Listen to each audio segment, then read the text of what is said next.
Welcome to the Athabasca Pottery Club. Today we're going to be doing decorative cats. So just kind of layers. You can do the door style ones. I'm interested in doing these layered ones like this, where we can make the glaze make all the difference. So we're going to get started with this. I'm going to start with this one. It's closer where you guys can see it. Just make sure it all fits here. So you start with a dull edge. This one's been dulled over time. And just trace it. I'm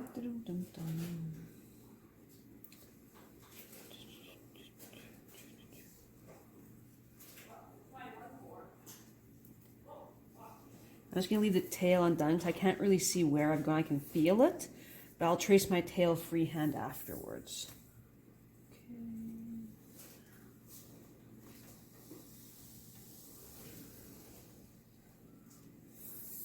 Okay. That kind of gives you a light tracer. That's fine there. Okay, so now for layer number 2. Get close, we don't waste anything, but this is going to be our head and our legs. I'm going to bring it up to kind of support the head, just to make sure that we don't damage anything there.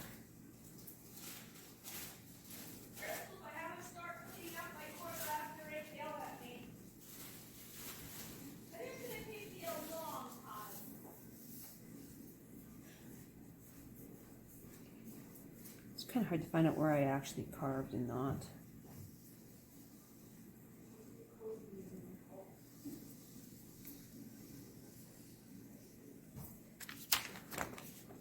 Okay, pretty close. I can follow that.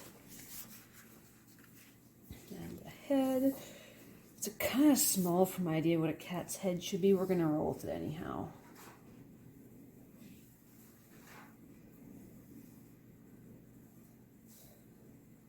Just got to watch because your paper sits here longer. It does get damp and it wants to tear.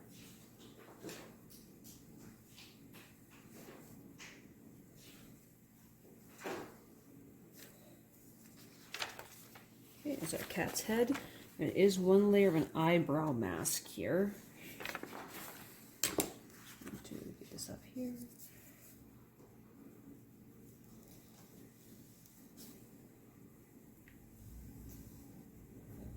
Just because of the way the shadows are cast, you kind of have to account for that as well. You can trim them down later. So that's our rough tracers of one cat. Let's just trace this kitten here since we have it here. Oh, look at those little legs. They're going to be so fun. You can alter things as well, make the tails longer, more pointed, all the fun stuff like that.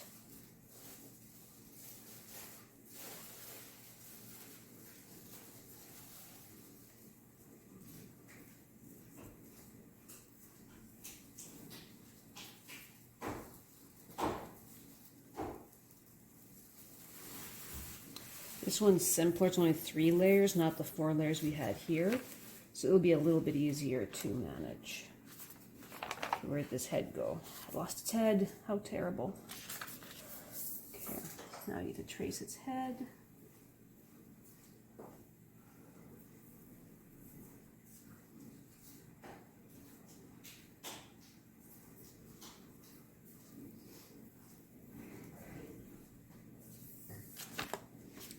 Head.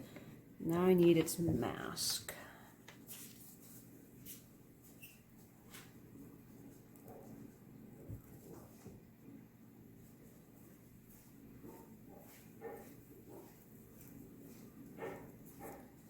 And the eyes of these guys are just painted on, so we can do that later.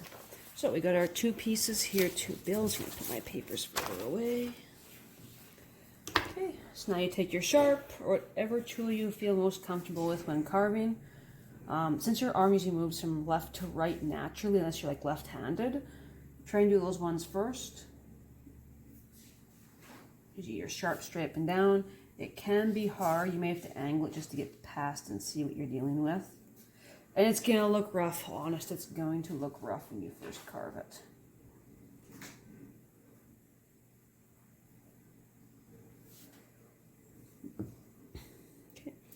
Because it is flat, you can squish it a bit, mold it. As you can see, my angles are a little bit out on the nose. It's kind of angled this way. Just squish up, angle it as need be. You will smooth it out a fair bit in the cleaning stage, but we're just going to put this to the side for now. Let's put on a piece of newspaper to semi-dry. I will dry assemble them just to dry so they shrink at the same rate. And also it lets me clean things up. Can you guys actually see that? You can't. This is left-handed. I'm not left-handed, so it's for demonstration purposes only. No, I gotta go to right-handed, sorry.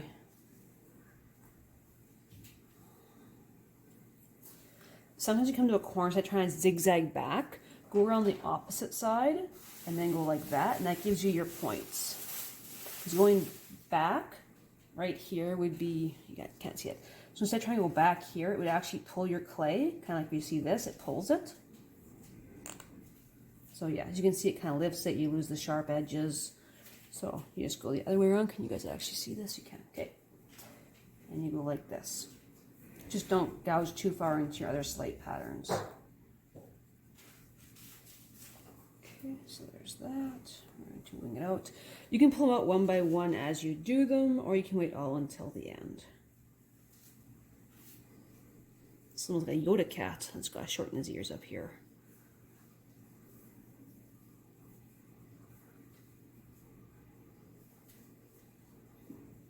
I'll play with the face and the chin and stuff more after. But you do want them fairly flat for this particular effect that we're after. So I'm going to go ahead and cut these out.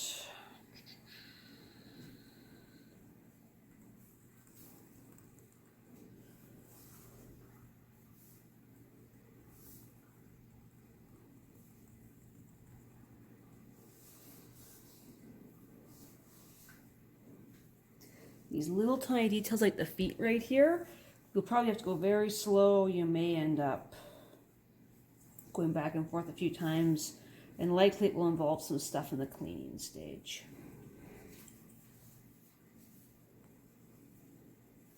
When you peel them out, make sure they come free because they'll often stick and they stretch and they're fragile and they break.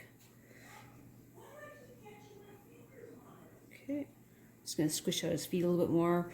I'm kind of thinning them, which isn't what we want here. I'm not sure what happened to that cat's foot. I'll probably have to trim that up. So I'm going to go ahead and give a rough cut of all these, and I'll be right back. Okay, we got all our pieces cut out. I haven't smoothed them or anything yet. I did add that tail to the cat's tail. It went as it went, we'll put it that way. Okay, so they're still quite soft, but just try to line up the pieces, see how they would fit. And if you need to alter anything, trim anything, smooth anything out. So right now it is so soft, you can tweak things to whatever curves you need. You can use your tools, smooth things.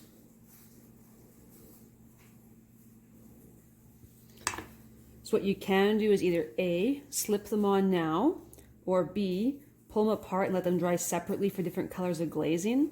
I find it easier to slip them now just because of the way I usually work with these. If you need to do anything with their ears or anything, now is your time. Lots of this, the sponge will clean up during the cleaning stage, just because cutting our clay is pretty rough.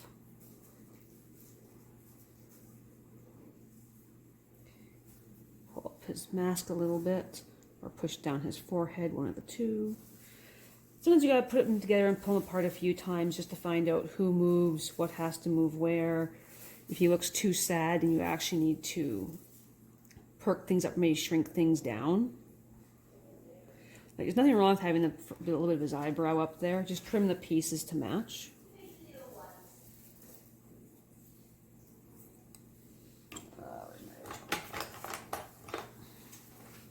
I like this little tool here. He's very good for carving.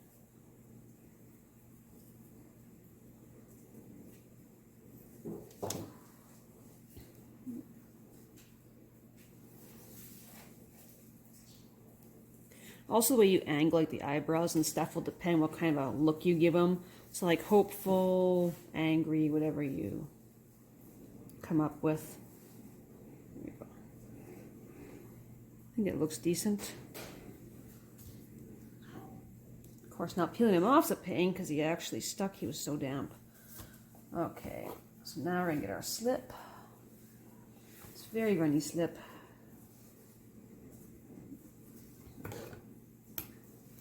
And now for the great thing of trying to get him back on as he was, I'm actually going to use a sponge just to clean up this edge here while I got him off. Some of his edges are still rough, but some of this will be done in the cleaning stage. Actually, before I put this on, there's that little rough spot here I'd like to clean up first. There we go. Okay, and I had him on once before, so something like that.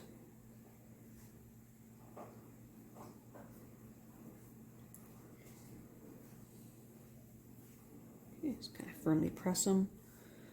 And then if you take like your sharp, you can then take, where's the camera on this guy? And just do your little ear guys like this. And that'll be a guide for your paint later.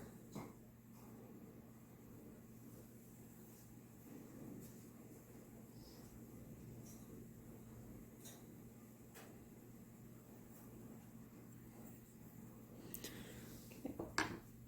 So there's their little kitten head. Here's this guy. So as far as the pattern's concerned, he had a really club left foot and a straight right foot. I'm really not that fond of how that turned out, but that's the beauty of clay. You just take it and you trim it as you see fit. So now it has two dainty feet instead of, as the pattern proclaimed, in having a larger sideways turned one. Like lots of this stuff in here, I will have to wait until next week to clean out and smooth over. As you can see, it's all kind of rubbing and rolling because it's so damp still. This is actually quite wet clay. It's a little wetter than what you usually want for this.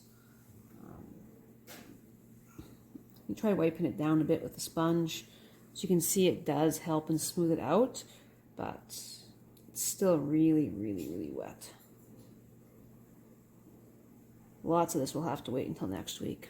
As you can see, my tail did kind of layer over. I don't mind the effects he's supposedly turning, but if you don't, you can always fix it and straighten it out with your sharps at this point. So his tail was narrowed down at the base, flares out.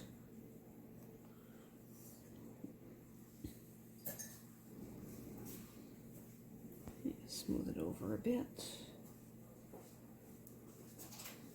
Okay. I think the rest of it has to wait until next week. It's just too wet. Okay, and then you just have to layer them on, which at this point you begin wondering how they got from point A to point B. Because sometimes what you see on paper and what you see with clay are sometimes two different things. So that's the beauty of internet pictures. Sometimes doing it in reality, you get different results. I'm going to give him more of a chin for starters. I'm just going to peel a little bit away from there.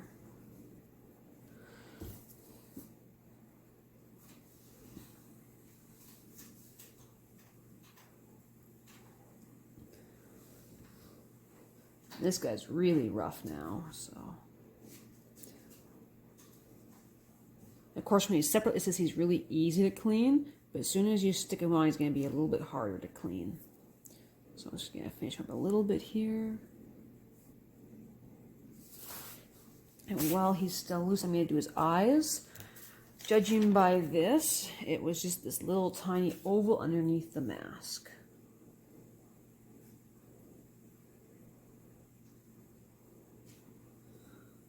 Now, hopefully we can make the other eye the same size, which is not usually my forte. And there's our kitty.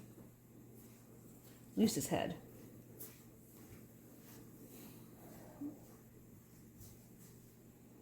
Assuming it looks right. I don't know. We'll roll with it. If we're wrong, somebody can tell us afterwards. If you're smart, you'll score this first, just so there's a little bit of rough lines for the slip to stick to. Trying to see exactly how far over this goes. Just using my fingernail here to make parts.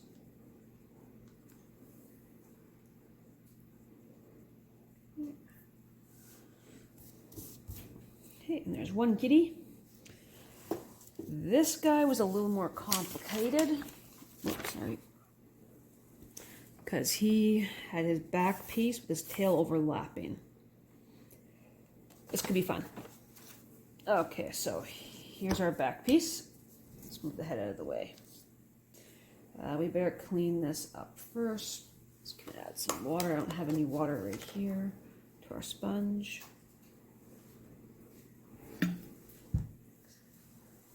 Oh, look, somebody gave me water. How thoughtful of them. Okay, this guy's really rough here, so. He's a little bit stiffer, as you can tell, than the other one. It could also be because he's a little bit bigger of a piece, so he's actually smoothing easier with this. So what I probably should have did with the smaller guy was to let him dry in the air for an hour or so, just to let him stiffen up a bit, so that he was more cleanable. So yeah, look how much easier this is cleaning.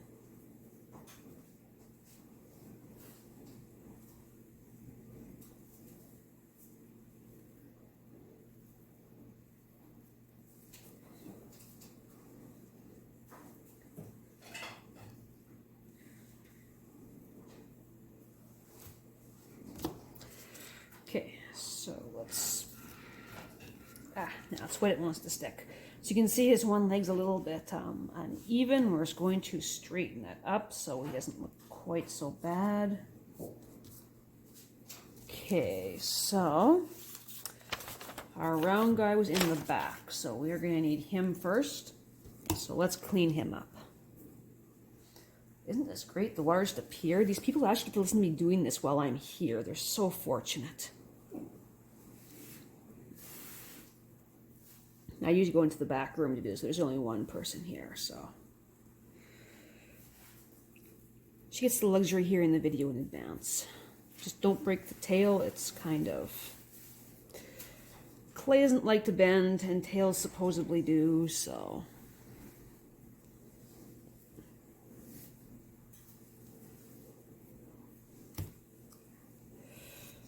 Okay, so there's that. Some of this I'll probably have to clean up a little bit afterwards, but...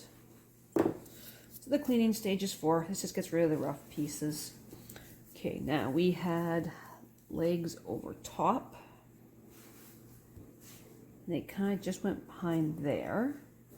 And this one came around and over. Let's hope this clay is going to be forgiving to me for torturing it so. And you can bend this, get a little bit of a regal look.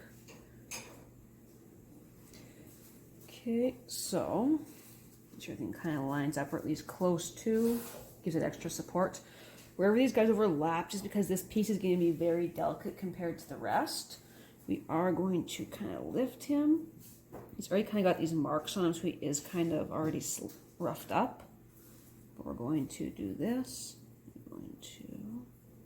I'm bringing it up along the leg so that it has a little more stability right from the body itself.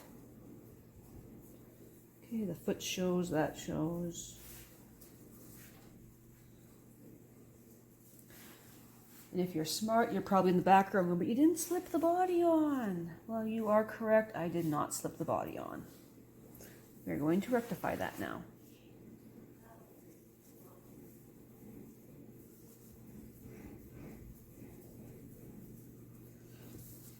Okay, I don't know if you can see the edge here. So it's right here. I can basically go back and forth with a little bit of slip in my fingernails and basically smooth that out into one piece, which will also give it some additional strength.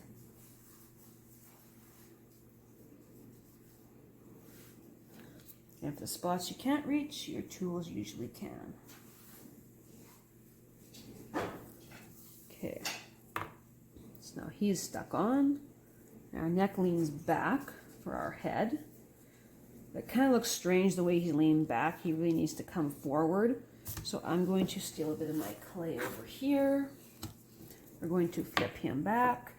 Because he's not part of the body, he can just be part of behind the head support, because this will be connecting him.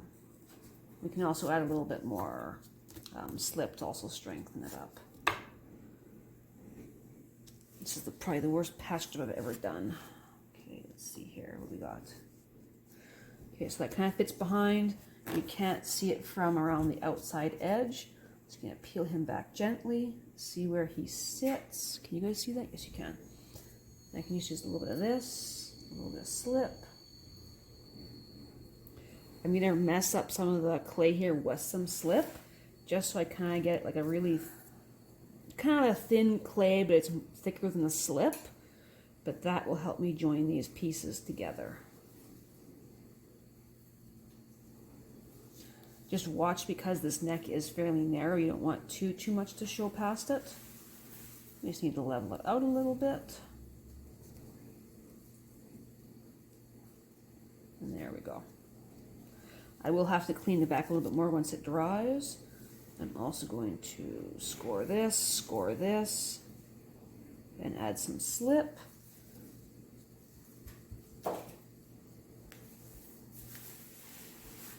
There we go. It's kind of oozing out all over, so I'm going to smooth all these edges down. But there. Once it dries, because you have the two layers of clay supporting each other, it will actually be quite strong. And now we have our head. And a head it is.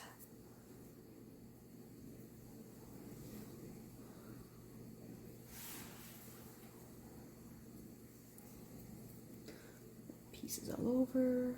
Let's go up here.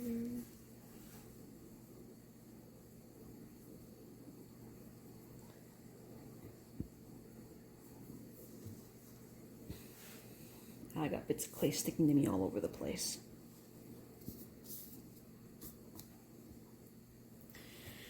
The thing with the pointed ears makes me look a lot like a dog. So if you kind of round them a little bit, you suddenly get cat's ears. Don't ask me how, don't ask me why, but it works. You can see my knife bit in a little bit deep there, so we're just going to even that out.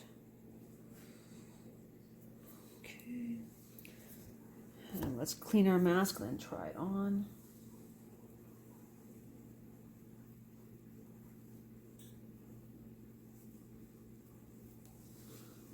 Not too much water there.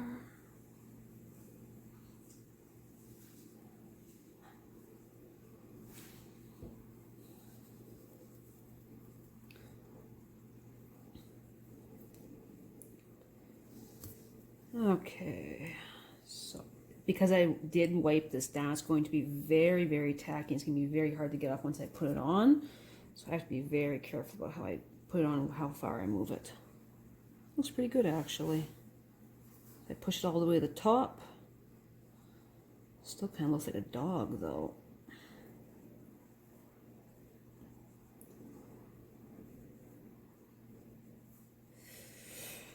Hopefully when we paint it, they'll realize it's actually a cat.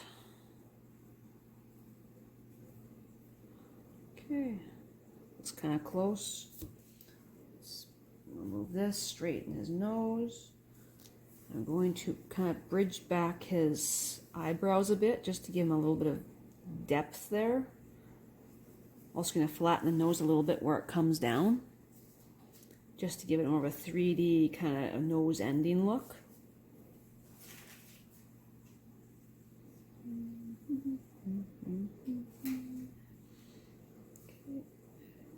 Peel it away. Use our fingernails to score it. And it's so wet it probably won't even need much slip to hold it on.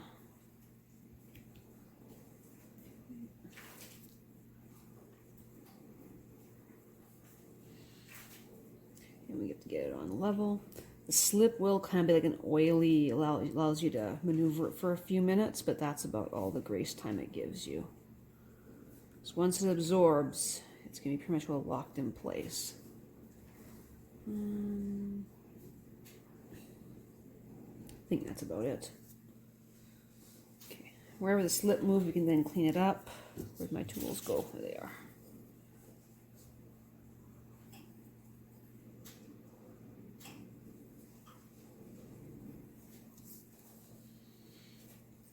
Just because I do kind of want, I like how it looks from the front with the sharp brow, but the back there isn't quite matched, so we're just going to trim this a bit.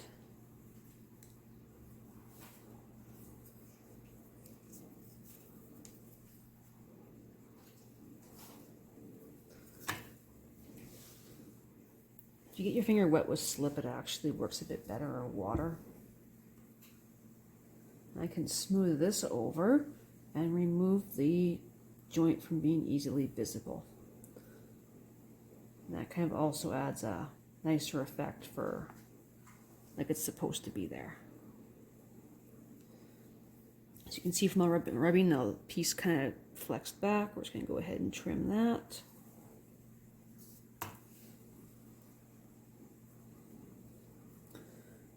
Okay. Of course, my hard piece of clay there just gouged the whole thing. We're just going to smooth it out. Okay, there's our cat head. Grab our sharp.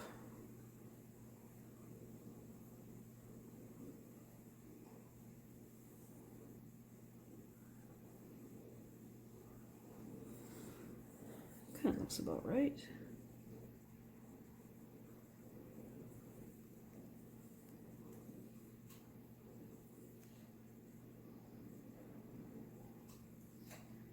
Okay, got its ears.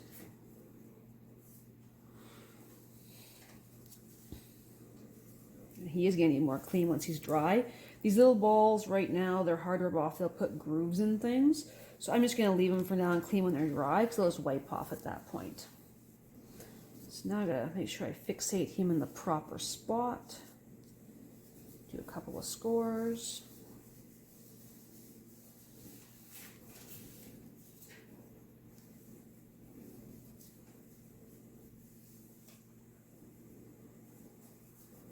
Make sure he melds down onto his new body. Whoops. Of course, I must have a fingernail somewhere. He's gouged his nose again. His poor nose. But there you go. That's your basic layered cat. Once they're a bit drier, I will come in the back and make a rough edge, just so that when I go to put the hangers in the back, they got a space to hold on to. So things like little tiny holes, just don't go too deep because you are in fairly thin clay. Usually I have one of my hangers around the actual clasp, and I actually put it over top to see exactly where I'm going to be putting them.